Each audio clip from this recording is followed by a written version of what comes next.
আজকের প্ল্যান হলো ঝাউবনে ঘোরা, তাই চলে আসলাম ঝাউবনের দিকে। আর পাশাপাশি সমুদ্র তো আছেই, তাই আর দেরি কেন, পুরো বিকেলটাই এই সমুদ্র পাড়েই কাটিয়েছি। আর পাশাপাশি অনেকগুলো শ্যুট করেছি আর ঘুরে বেরিয়েছি।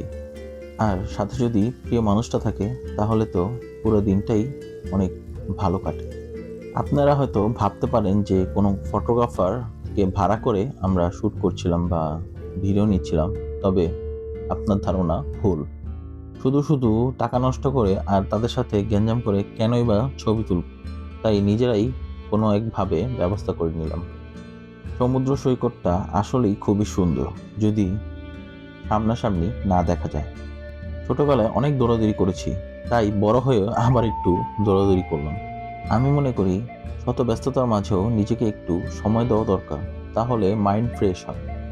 লাইফে অনেকবার কক্সবাজার আসা হয়েছে, বাট প্রিয় মানুষটির সাথে এই ফার্স্ট টাইম বিয়ের পর হানিমুনে আসলাম।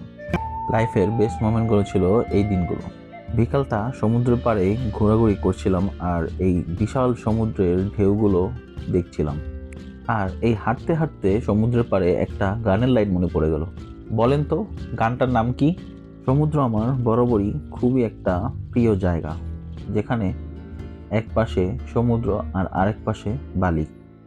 আর পাশে যদি আপনার প্রিয় মানুষটি থাকে, তাহলে দিনটা কি আর খারাপ যেতে পারে?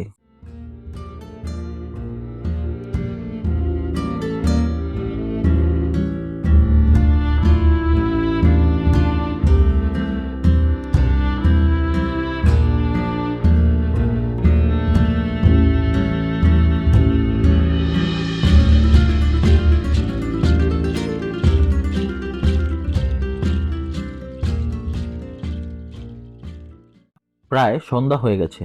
এখন সন্ধ্যার পরে আমরা যাচ্ছি লাবণী বিচ মার্কেটে, আর এখান থেকেই কিনেছি শুটকি আর আচার। আর রাতের বেলা ঘুরছিলাম আর দেখছিলাম বিভিন্ন ধরনের সামুদ্রিক মাছ। স্কুইড আছে, আমরাও স্কুইড নিয়েছি, চিংড়ি নিয়েছি আর কিছু ফিশ আইটেম নিয়েছিলাম খাওয়ার জন্য।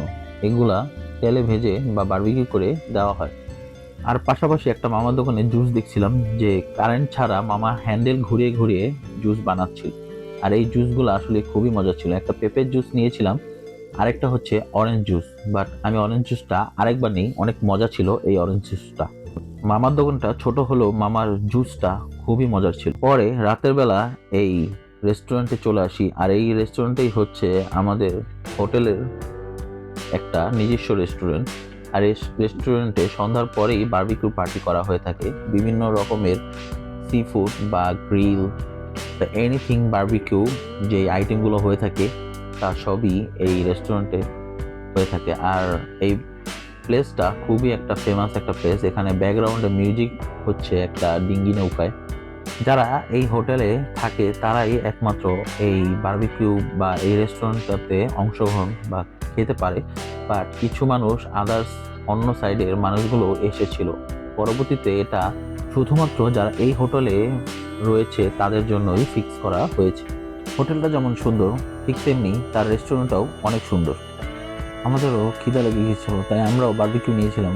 হোল কোরাল ফিশ নিয়েছি, আর কোরাল ফিশটা দেখতে অনেক সুন্দর।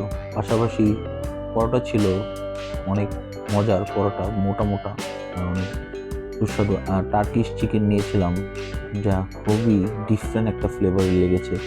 পাশাপাশি নিয়েছিলাম হচ্ছে একটা ডেজার্ট আইটেম, আর এটা হচ্ছে একটা লাচ্ছি। লাচ্ছিটাও মানে ইয়ার সাথে চায়।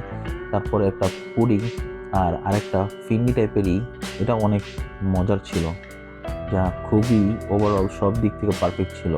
এখানে একটা সাইডে আমরা বসেছিলাম, এত ভিড় ছিল যে কোথাও যাওয়ার বা কোনো বসার প্লেস খুঁজে পাচ্ছিলাম না। তারপর অনেকক্ষণ ওয়েট করার পর পরবর্তীতে আমরা একটা সাইডে বসতে পারি। আর এখানে আমরা অনেকক্ষণ একদম রাত পর্যন্ত বসেছিলাম, যতক্ষণ না গান শেষ হচ্ছিল। এখানে এত ভিড় হয় যে আগে থেকে রিজার্ভ করে রাখা হয় সিটগুলো। পরবর্তীতে আমরা মানে অনেক কষ্টে খুব প্লেসের মধ্যে একটা সাইডে জায়গা করে নিয়েছিলাম। আর ভিতরেও একটা রেস্টুরেন্ট ছিল, বাট বেশিরভাগ বারবিকিউর ক্ষেত্রে সবাই বাহিরেই প্রেফার করে বসার জন্য। আর এখানে যেহেতু ব্যাকগ্রাউন্ড সং হচ্ছে।